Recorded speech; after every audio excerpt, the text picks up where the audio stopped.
Two caveats for this video. One, there are heavy trigger warnings for traumatic events and frank discussions of mental illness and suicide. Two, I am not an expert. I don't even have my undergraduate degree yet. I just have a lot of thoughts and wanted to share them. My name is Joseph Newton, and I use they/them pronouns. I'm many things, but a relevant detail about me for this video is that I'm a trauma survivor. I've had lots of traumatic experiences, and I've had lots of experience receiving professional care for my trauma. I have lots of thoughts about how that care works and what is helpful for traumatized people to receive. I think a lot about how society works and ways in which we can get better. It's the philosopher in me, and I think there's a lot of good that comes from the current ways that we treat those who have been traumatized, but there's also a lot of harm that comes from it. The goal of this video is to promote harm reduction, the idea of doing things in the least harmful way, in mental health care settings. I want to ask how we can take the good from the current medical system and how we can make things better.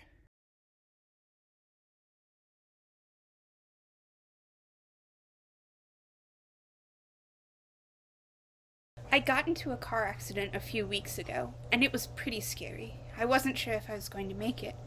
But I have a great support system, and I worked with a therapist to process the experience. I still don't like to think about it, but it doesn't exactly impact my life anymore. I got into a car accident a few weeks ago, and it was pretty scary. I wasn't sure if I was going to make it. I'm still afraid of getting into cars, and asking me to drive is a no-go. I have to take public transportation now, and my life has changed in significant ways.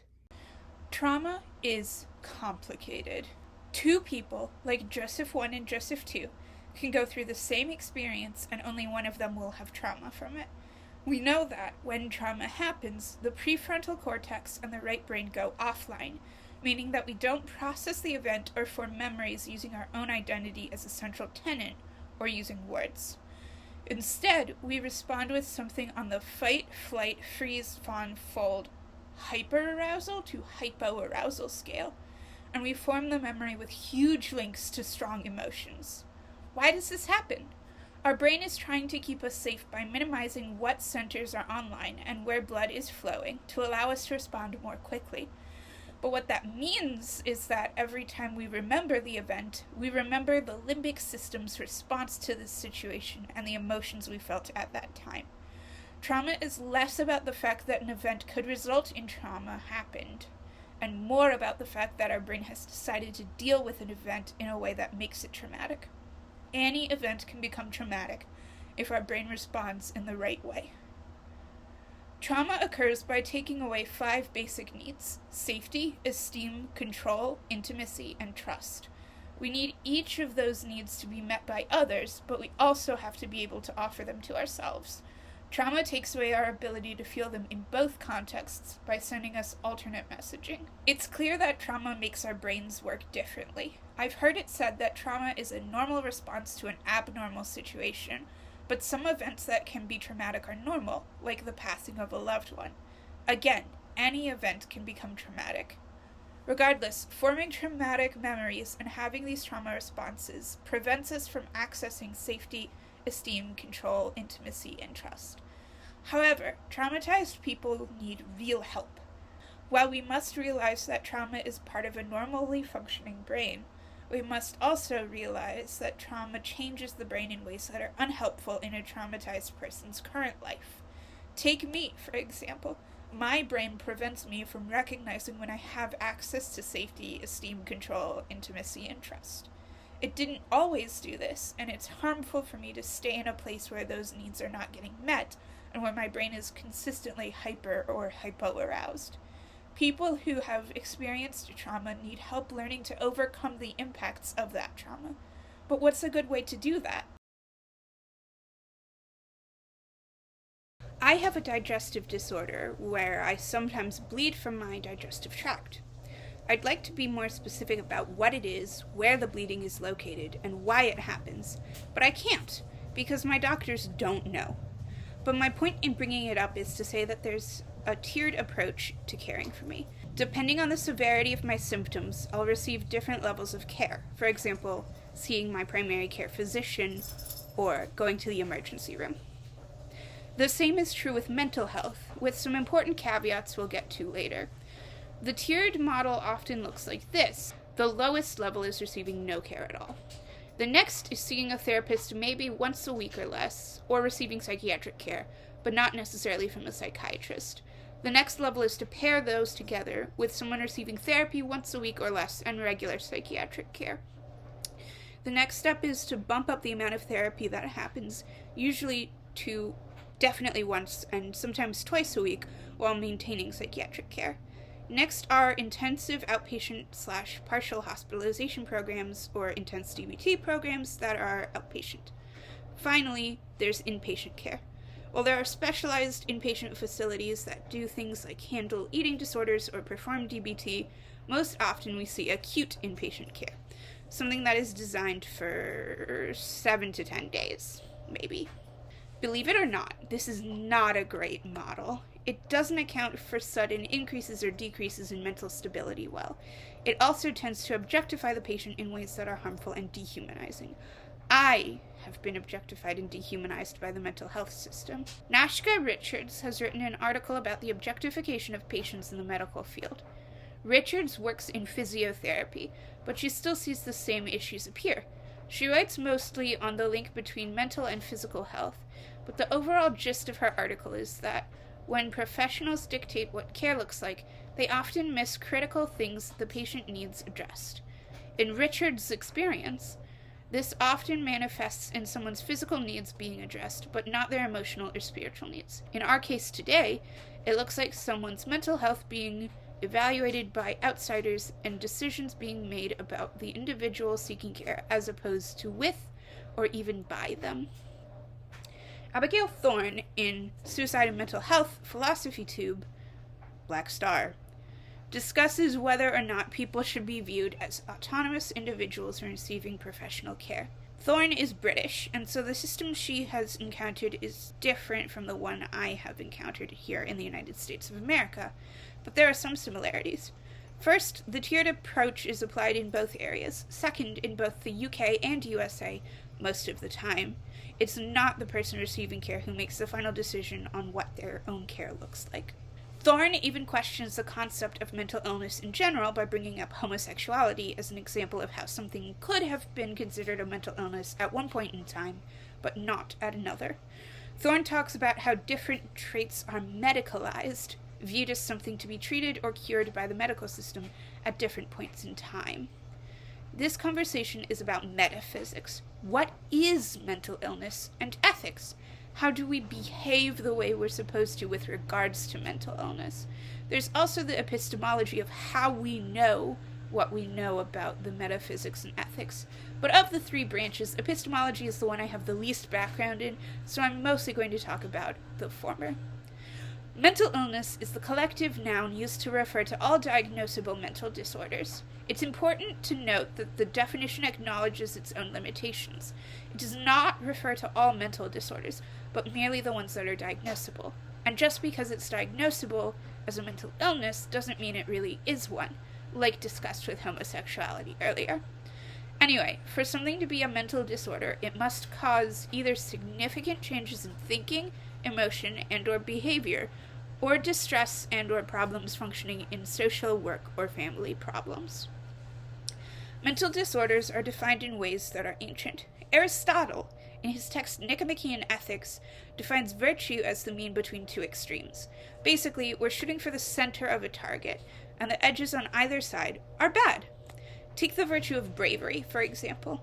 If you're not brave enough, you'll fall into the vice of cowardice. If you're too brave, you'll fall into the vice of foolhardiness. And applied to a given mental illness, it becomes clear that this is how, in the USA at least, we see mental illness. An anxiety disorder isn't the result of someone being anxious, but the result of someone being disproportionately, either too greatly or too little anxious. We define mental health on a bell curve. While part of the definition of a mental illness is an impairment or distress in how someone functions, there's also the significant changes aspect. But how do we determine if someone is impaired or distressed in their functioning or has undergone a significant change? We compare them to the general population. We don't know what objective mental health is supposed to look like. We just don't. We don't have access to the ideal mental health of an individual. We only have access to what the mental health of the general population looks like, and so our diagnoses are based on generalizations of the public. Where's the cutoff? How do we determine what is a mental illness? There's something called the DSM, or the Diagnostic and Statistical Manuals of Mental Disorders. They're on the 5th edition currently. The DSM lists symptoms of mental illness and how many symptoms you need and for how long to receive a diagnosis. The DSM is published by the American Psychiatric Association and is the standard for diagnosing mental illness in America.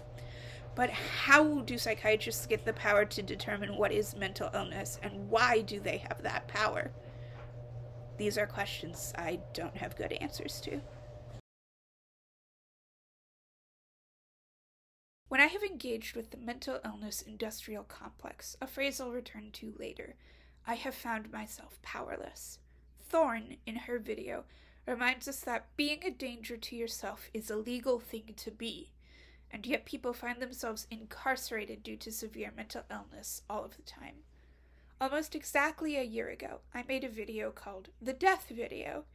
In it, I concluded that my mental illnesses were not cured, but that I was in a better position to live with them.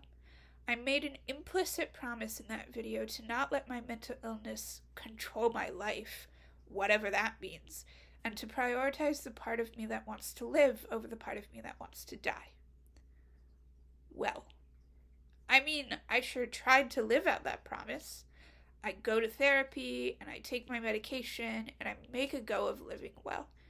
But I was hospitalized 3 times for my mental health and have made 1 suicide attempt since then. I'd like to say that my mental illness is not driving the bus, but I once again find myself asked to leave my university because it is the driving force in my life at present. Am I insane? My friends say I'm not crazy, but I'm simply struggling with an illness. But then that begs the question, so what? Am I still an autonomous being in charge of my own choices? Or have I lost the right, through no fault of my own, to make decisions for myself? My university certainly thinks I've lost that right, as they've forced me to take another health leave. The mental health industrial complex, that thing I said I was going to talk about earlier, but I'm not quite ready to talk about in detail, thinks I've lost the right to make these decisions several times. I've been diagnosed and undiagnosed and re-diagnosed with borderline personality disorder, or BPD, countless times. A big feature of BPD is recurrent suicidal behavior, gestures, or threats, or self-mutilating behavior, according to the DSM. Joel Paris wrote an article for the American Psychiatric Association where he states that 1 in 10 people with BPD wind up killing themselves. He acknowledges that this is similar to rates we see in people with schizophrenia and major mood disorders. I also know, and a lot of places on the internet can confirm, that someone dies of an eating disorder every 57 minutes. Obviously, there is a huge correlation between having a mental illness and killing yourself. Is there a causation, though? It's arguable, but who cares? If someone has a physical illness, they still have autonomy over their treatment. The World Health Organization says that all people have a right to receive high-quality care during serious illness and to a dignified death, free of overwhelming pain and in line with their spiritual and religious beliefs. I want to clarify that I've seen this definition cited a lot of places, but I cannot find the original source. This reminds me of the field of ethics broadly. There are like a billion ethical systems out there, but my personal favorite of the big 3 approaches to normative ethics, how we ought to behave, is virtue ethics. According to the Stanford Encyclopedia of Philosophy, virtue ethics is, in theory, the system that focuses on cultivating virtue or moral character and behaving in a way that is a natural extension of virtue ethics. Deontology, on the other hand, is governed by rules, and consequentialism is governed by an emphasis on the, consequences of actions. I like virtue ethics the most because it focuses on intent. We're supposed to be good people, and discerning what that looks like is a practice of virtue ethics. How is virtue ethics relevant to this conversation? Like I said, virtue ethics is about moral behavior and intention. Aristotle, again in Nicomachean ethics, tells us that everything has a telos, a purpose. Aristotle argues that the telos of humanity is to live virtuously. Inherent in his definition is the idea of living. Now, Aristotle is just some random philosopher from ages ago, but a lot of people likely would agree. If mental illness prevents us from discerning and living according to virtues, then it must be a bad thing. Thus, there are two ways that mental illness can prevent us from living the good life. It can prompt us to stop living, and it can let us live but prevent us from living virtuously. So, the question is, does mental illness do this? And a follow-up question, is it right to say that the cessation of living is unvirtuous? I don't know, but let's go back to Thorne's video for two reasons. The first is the idea of not living being inherently unvirtuous. Thorne cites all sorts of sources of people who killed themselves but were not mentally ill, and argues in some way that these people were acting in a virtuous manner by not living. The Jews of Masada, for example, killed themselves instead of being captured by their conquerors. The ancient Greeks might argue that this is a display of kleos, the Greek concept of glory attained in war. It certainly would be weird for us to say that they objectively did the wrong thing. Perhaps they did, but we don't know. The second point Thorne makes that I want to come back to is relevant to the discussion of mental illness preventing us from living virtuously. Thorne herself has wrestled with self-harm and suicidal ideation, and she discusses how her desire to murder and mutilate herself is not an impairment of her normal functioning, but rather simply how she normally functions. I know I'm not an expert and this is just anecdotal, but I feel much the same. I like to think I'm capable of virtue. I also readily acknowledge that my mental illness permeates every inch of my existence. Can the two coexist? I don't know what Aristotle, modern philosophers, or the average layperson says, but I have to hope it's possible. Otherwise, how can I achieve my telos? What's the point of living if I can't do it well, mentally ill or not?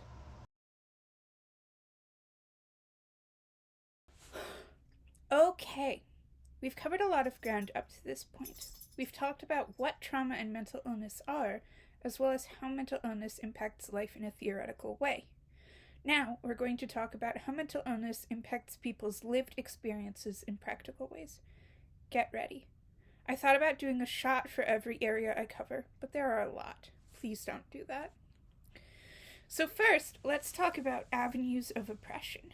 I'm talking about life in the United States, because that's where I live and the culture that I know. The first fact is that more mentally ill people are kept in jail or prison than kept in hospitals. Mentally ill people are subject to state violence through incarceration in either place, but it's clear that hospitals are more equipped and more clearly designed to provide care and restoration than jails and prisons are. America functions on a retributive justice system, and restoration is not a goal of the criminal justice system.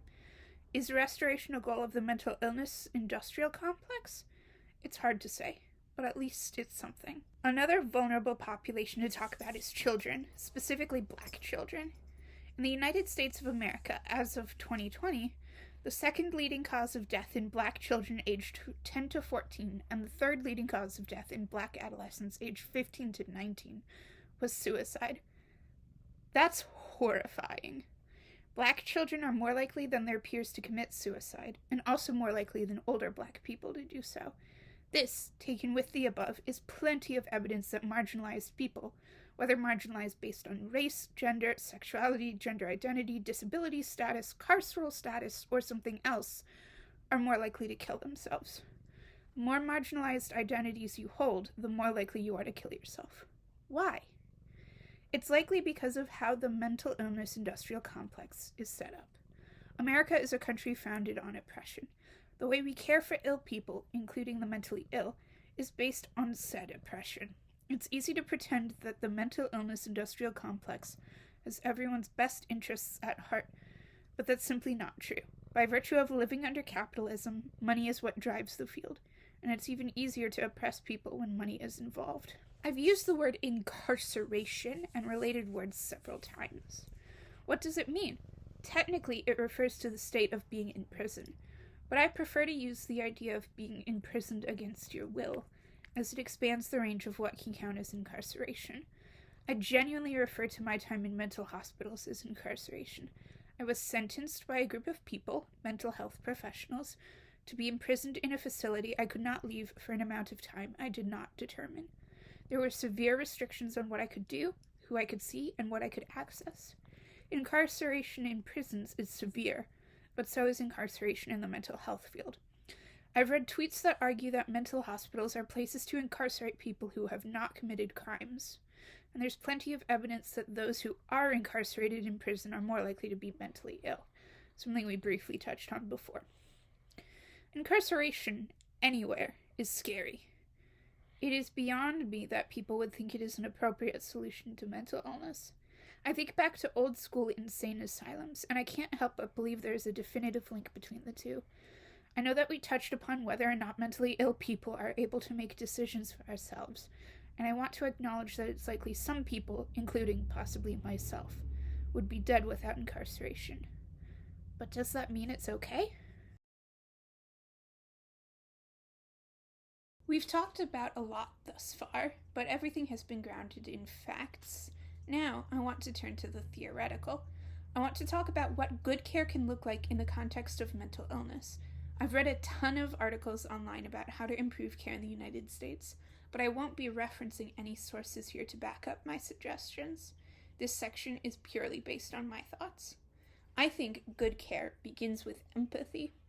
We as creatures have a tendency to ostracize people who are unlike us in any given way. As a white person, I'm more likely to make friends with fellow white people than a person of color. As a Jewish person, I'm more likely to make friends with a fellow Jew than a Gentile. I mention this because I think this is a part of the reason that mental illness industrial complex is so damaging in the United States. According to the National Institutes of Health, in the first 3 months after someone has been discharged from a mental hospital, they are 15 times as likely as the average population to kill themselves. What we are currently doing is not helpful, so why do we do things the way we do? I think we've collectively forgotten how to have empathy for the mentally ill. I think that needs to change. I think empathy will allow us to shift what the focus of our care is, i.e., restoration to a happy, healthy self as opposed to prevention of specific actions or separation from society for society's benefit, and will let us be more effective in providing that care. I also think we need to set up a system that truly does provide for the 5 basic needs trauma disrupts: safety, trust, esteem, control, and intimacy. Some of this might look like empowering patients to make their own choices. It also might look like forming lasting relationships among patients and between patients and their caregivers. There's traditionally a strict division in inpatient facilities between staff and patients, and I think that division is harmful. I know it's there to protect the staff and help them set appropriate boundaries, but frankly, I don't care about having boundaries for the sake of appearances. If these boundaries are unhelpful, then we should get rid of them. I think empowering people with mental illness to be in charge of our lives can be scary for those who care about us, but we deserve to live, and if we choose, die with dignity in the same way that other people do. When I wrote this, I was sitting on a couch at my friend's house. Now, I'm sitting in their bathroom. I'm kicked out of school yet again because I'm too sick to be a benefit to the community. Or so a certain administrator has said. I think I started writing this script out of a need for revenge and a desire to prove my school wrong, but I also think I've brought up some important points. I'd love to have a discussion in the comments, if anyone is down for that. I'm also working on the script for my next video, and believe me, that's going to be controversial. Much love to you all.